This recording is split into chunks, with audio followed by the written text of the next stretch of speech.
Good afternoon, students. I am Dr. Sunil Gupta, Faculty, School of Management Studies, Indira Gandhi National Open University. So I welcome you all students for this teleconferencing session, and today the topic for discussion is shipment of export cargo.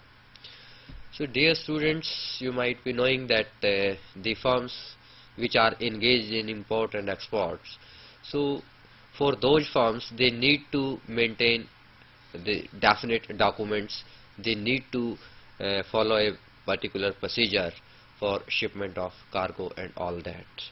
So here, in order to discuss these issues of shipment of export cargo, that which documents are required and who can be an export firm and what will be the procedure of exporting the things from one country to another countries, we have Professor Naval Kishore, who is a professor in Discipline of Commerce, School of Management Studies, Indira Gandhi National Open University. So I welcome Professor Naval Kishore and hand over the session to discuss these issues in detail. Thank you, Dr. Sunil. And I join Dr. Sunil in welcoming all the participants for this teleconferencing. Now see, as the title suggests, the shipment of export cargo, that means once you procure an order from the buyer, now as per a specification of the buyer, you arrange the shipment for the export cargo. Now the first thing is there that you are, because you have already produced the goods, so now you need to stuff it in a container. Now the process of stuffing the goods into the container and sending in the container from your premise to the shipping, that means the port of the shipment, is known as containerization. Containerization means to stuff the goods in a container, and there is a provision of, or the container is built up in such a way, in a particular dimension, that goods can be easily protected here when you stuff the goods into the container. So the first thing, let us see that how container is important for you. If you see the importance or features of the container, then you find that is speed and economy of handling. That means once you put the goods into a container, as I told you, that it has made up in a particular dimension, in a particular width, in a particular length, and outside the protection is such a way that speedily it can travel from one place to other place, and there is a economy of handling also, because once you put the goods from your premises to some lorry, to some truck, to some port, you carry on, then there are a lot of transactions in between. So once you put into the container, it has economy of handling. The second is your safety, both with regard to breakage and pilferage. As I told you, that container is made of the strong stuff, and so once you put into the container, so it is quite protected. That is, provides you safety both in the area of either breakage or pilferage both. Greater efficiency due to less rehandling of individual packages. Efficiency in movement gets enhanced when you are sending the goods through the container, because the rehandling of particular package is reduced. As I told you, that if you shift the transport model from one place to other place, it requires rehandling activity. So once you are sending the goods through the container, this rehandling activity is reduced. You put into the container and it is being released at the port. Less packaging cost. As you know, that journey requires rigor, pressures, another weather conditions, etc., etc. So for that purpose, you need to package the goods.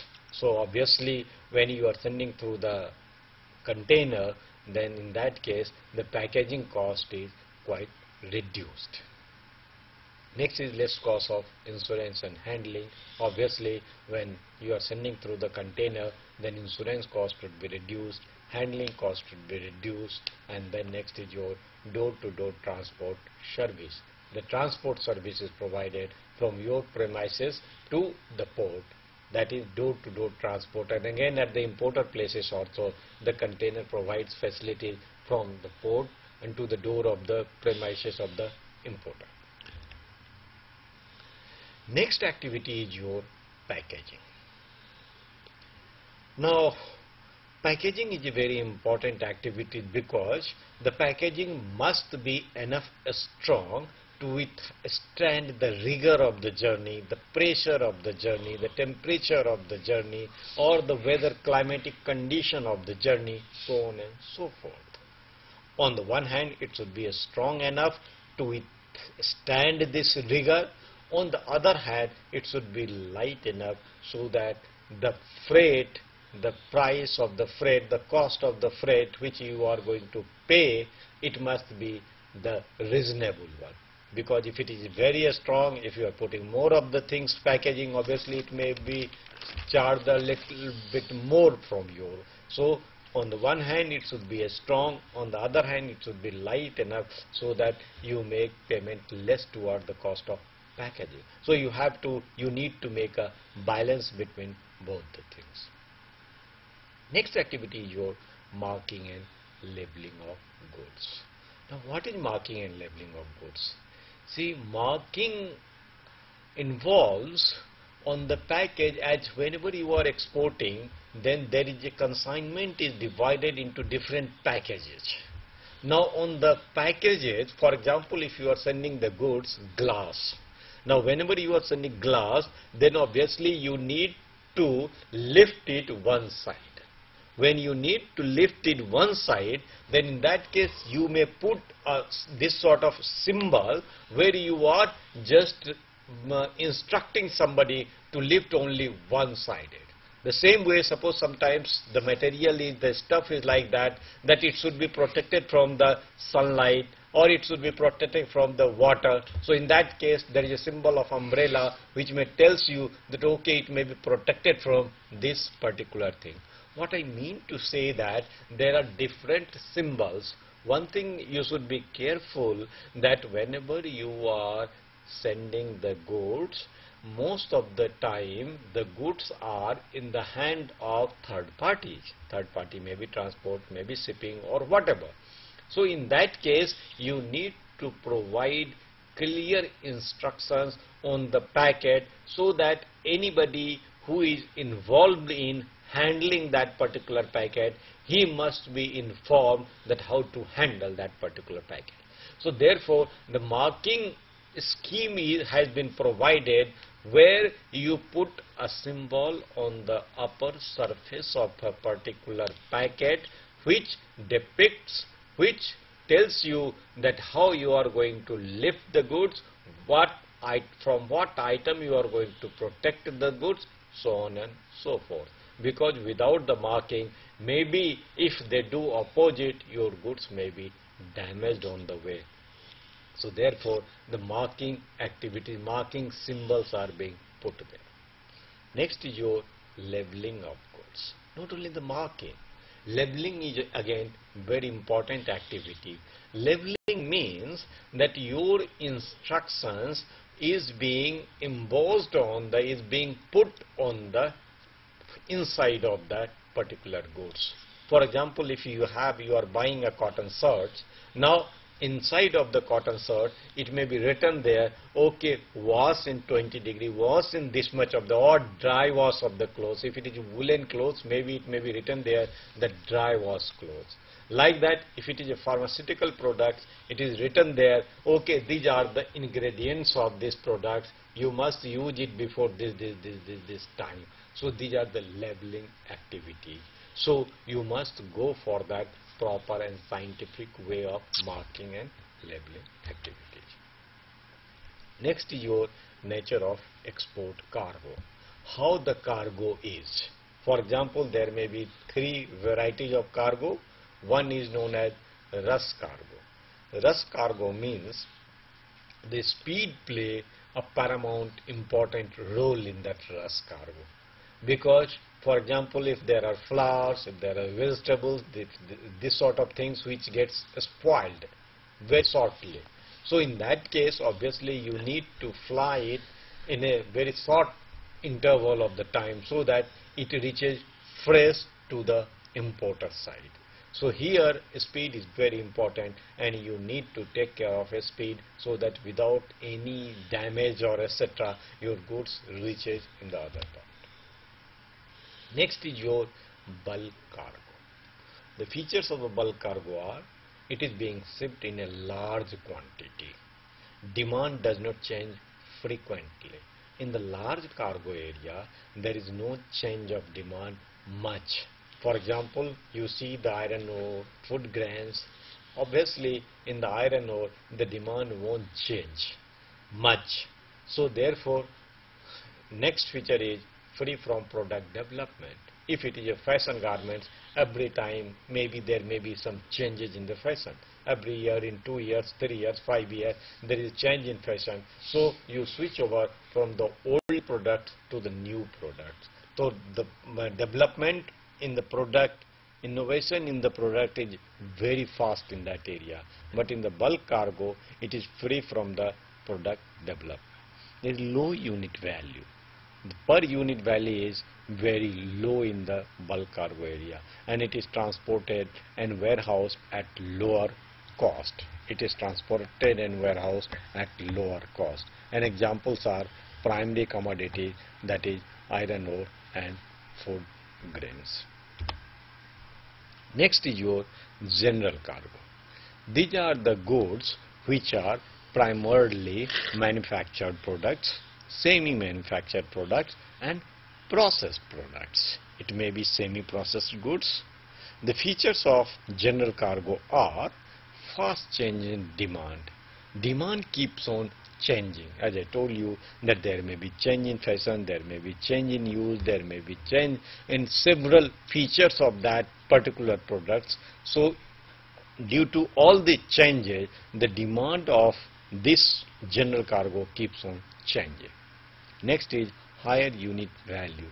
Just in contrast to the earlier one, that is the bulk cargo, general cargo, the per unit cost is quite higher side. The per unit value is quite higher side. So it is higher unit value.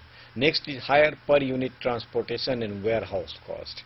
In the same way, the transportation cost and warehouse cost is comparatively higher one. Examples are engineering goods, you have leather products, you have textiles, you have drugs, etc. Now the second things are there, that the shipping services. There are two types of shipping services. One is your liner shipping service and another is your tramp shipping services. So liner and tramp shipping services. Now if you analyze the features of both the shipping services, you will be able to identify that which shipping service is useful for your cargo. Obviously it depends upon the features of the cargo itself as well as the features of the shipping service, because one shipping service is made up in such a way that it accommodates that particular type of the products. As you all must be knowing, that ship is just manufactured in such a way that it accommodates more quantity or more number of stuff. So the manufacture is being made in a different way. So let us analyze the features of both liner shipping service and tramp shipping service. Then you will have a glimpse or idea that which one you want to choose for your particular products. See, look, the first one, that is liner shipping service. The features of the liner shipping service are variety of cargo. The ship is manufactured in such a way that it can accommodate varieties of cargo. It may be fashion cargo, it may be engineering products, or whatever types of the products may be, the handle, the place, the room, or where the berth is such a way, made up in such a way that so many varieties of cargo can be stuffed inside the ship. Next is varied and sophisticated instruments. Because it's carrying a number of products, because it's carrying quite sophisticated products also, therefore the instruments which are used here is quite varied types, sophisticated instruments are used here. Next is least possible time in the port. See, it keeps on operating, it keeps on flying, it keeps on moving from one place to other place. Therefore, at a particular port, the time which it stops is very, very less one. Then it again moves to other port, then again it moves to third port, fifth port, so on and so forth. So therefore, in a particular port, it spends less time. Next is operates regularly between ports. See, its time and all that is quite specified. It is operating in a particular fixed ports. For example, if it is going from Mumbai to Dubai, so that is fixed. From Dubai to London, that is fixed. So it is operating in a specified ports, among a specified ports. Next is sophisticated and expensive propelling machinery. See, because it is operating regularly, it has varieties of cargo, therefore the propelling machinery is also quite sophisticated and expensive, because the number of cargo, varieties of cargo are being stuffed in such sort of shipping service. Next is pre-announced schedule services. See, the schedule is, the journey is, or in which port it's going to run, that is quite pre-announced and already scheduled one, and it's running on the same scheduled services line. Next is the terms and conditions are not negotiable. The shipping service runs on its own terms and conditions. You are not able to influence or negotiate that terms and conditions. Next is your fixed and stable freight rate. Freight rate is also fixed and stable. Now let us switch over to second type of the shipping service, that is tramp shipping service.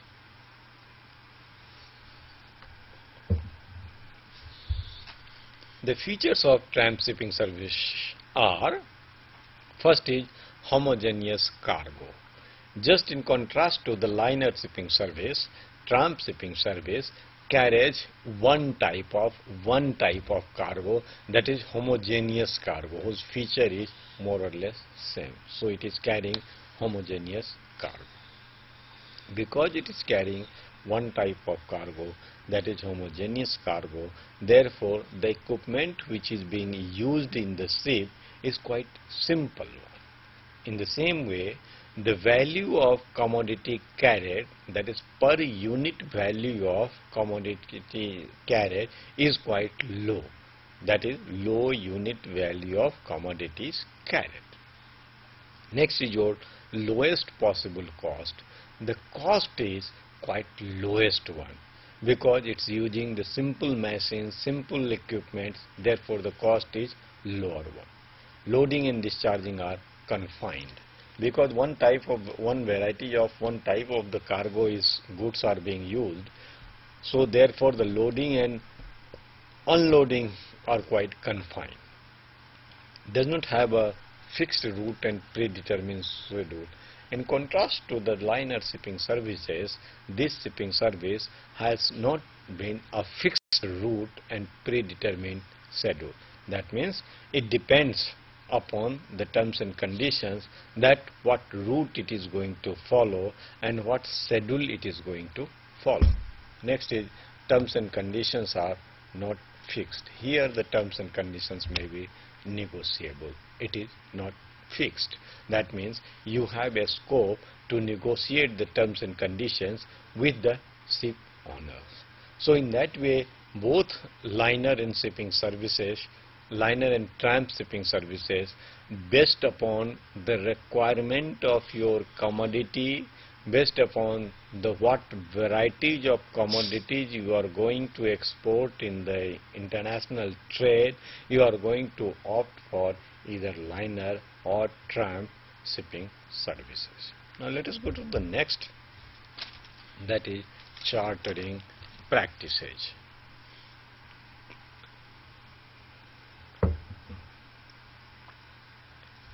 Chartering practices means that you all know that in chartering you need to hire a ship.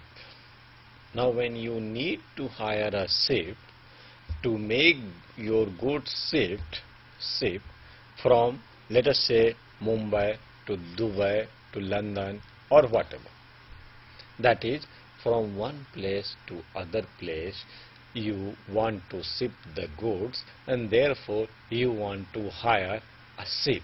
This is called chartering practices. Now there are three major bases for the chartering of the ship, three major methods for the chartering of the ship. First is voyage charter. As the term suggests, that voyage charter means that you are chartering a ship based on the voyage, that is based on the journey of the ship. Voyage may be single voyage. For example, you are sending the goods from Mumbai port to Dubai port. Now this is a single voyage. Next may be consecutive voyage. You are sending goods from Delhi port to Dubai port to London port. Next may be a round voyage. You are sending goods from here to London, London to back Delhi, and then back Mumbai. So this is a round voyage. When you are sending goods based on the voyage, in that case there is agreed quantity of cargo from named port. That means whatever the cargo has been agreed, you are sending from the named port, from one port to other port.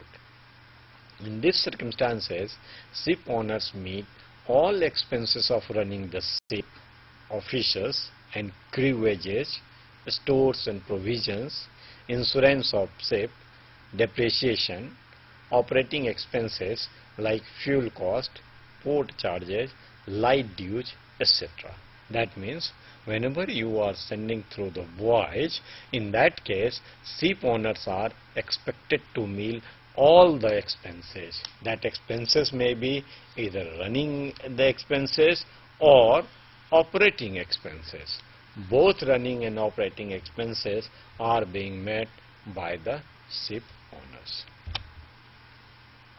Next is your time charter. Again, as the name suggests, here in these circumstances you are hiring a ship based on the particular time, for 60 days, for 70 days, for 90 days, for 180 days, whatever time you wanted, based on that time you are hiring the ship. Therefore it is called time charter. The features of the time charter are fixed time period. Here, as I said you, that time period is fixed.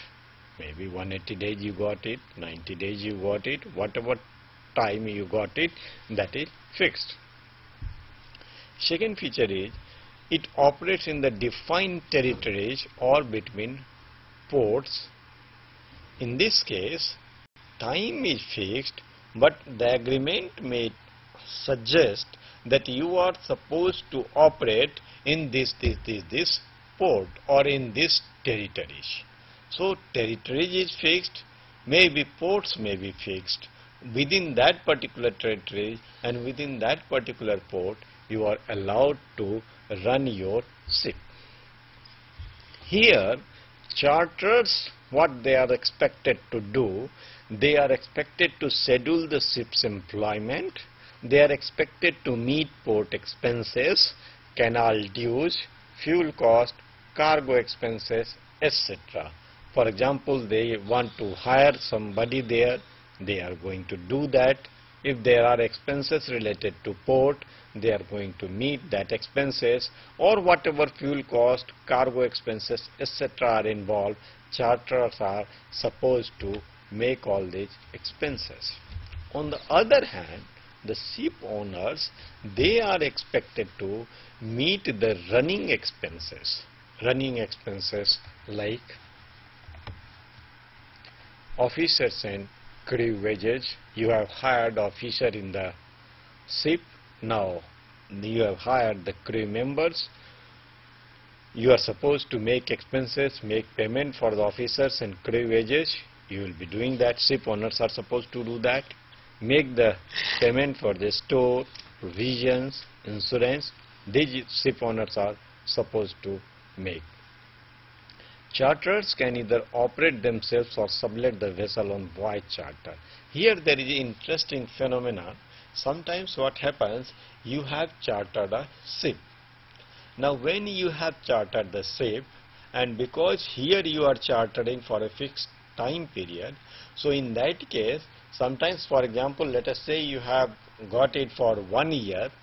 Now after 3 months or after 6 months you find that the freight has gone up. So when you find that the freight has gone up, in that case maybe you may like to sublet the ship also. So when you sublet the ship also, then the balance you may have, or you may earn a bit more on that, because you are hiring it on the time period. Therefore this facility is being provided that charterers can also sublet the vessel. If you analyze this, the feature expenditure wise, then you find that charterers have greater responsibility under the time charter compared to voyage charter. As I said you, because the charterers can either operate, they can also sublet the vessel on voyage charter. So therefore expenditure wise, the charterers have to make more expenditure in this. Therefore they have the greater responsibility in this than that of the voyage charter. Next is your bareboat charter, or it is also known as charter by demise. In the bareboat charter, what happens, you let out the bare ship for a period of time. For a particular period of time, ship is being given to the charterer. In that case, the ship owners have the minimum responsibility, because ship owner provides only bare ship to the charterers. Charterers in this case become the disponent owner of the ship. That means as good as the owner, therefore it is called disponent owners. And charterers are responsible for manning as well as operating the ship. That means both types of expenditure being met by the charterers. The charterers have a right to appoint the master and chief engineer subject to the approval of the owner. That means he can appoint the master and chief engineer, but that should be approved from the owners. The charterers bear all costs and expenses for the operations of the ship. That means in this case all types of expenditure are being met by the charterers. Obviously in the case of the bareboat ship, what happens, the major expenditure are being borne by the charterers. Now after the chartering practices, the next important aspect is pre-shipment inspection. As you all must be knowing that in India or in every country, the exports goods are, the quality of the export goods are being assured, because unless you provide the quality product outside the country, your goods may not be accepted there. So therefore in the export business, it is always advisable that you must be very careful for ensuring the quality of the products. Only high quality products will fetch your further order, and it will maintain the goodwill of your product as well as the goodwill of the country. Therefore, every country there is a mechanism, there is a system for the quality assurance and control. In India, Export Inspection Council is there, and the basic objective of Export Inspection Council is formulation and supervision, to formulate and supervise the inspection schemes with the help of Export Inspection Agency. There are three types of the inspection here. First is your consignment-wise inspection. In the consignment-wise inspection, what happens, each and every export consignment is subjected to a detailed inspection. That means every time you manufacture the goods, you prepare the consignment. Once the consignment is ready, you need to get it inspected. That means every time you make the consignment, you need further inspection by the inspector of the Export Inspection Agency. In this case, the procedures are like this. The exporter has to apply to the Export Inspection Agency. The exporter approaches Export Inspection Agency, and the document is known as Notice of Information. In this Notice of Information, the exporter is supposed to enclose demand draft for the fee, commercial invoice, copy of export contract, and importer's technical specifications. After when you approach the Export Inspection Agency, inspector is appointed. Inspector inspects the goods. Once he is satisfied with the quality of the goods, the certificate, inspection certificate is issued to you. Next process is in-process quality control. In this case, what happens, the export unit is approved as export worthy, and the agency issues certificate of inspection on the declaration by the unit.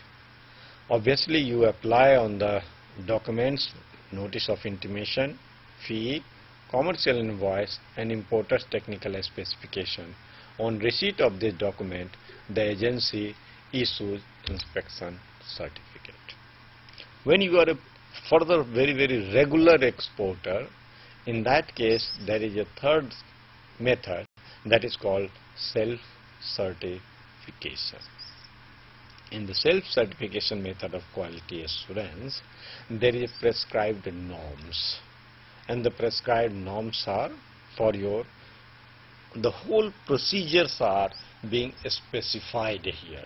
That means because regularly you are exporting here, so in that case what happens, whatever is the procedure, whatever is the variables which are responsible for the maintenance or assurance of the quality, those, for example, maybe lab testing, maybe processing, maybe raw material, maybe quality assurance, or maybe again processing of the raw material, packaging, you need to have the standard procedures and mechanism which you have evolved in your particular factory or unit or company or firm.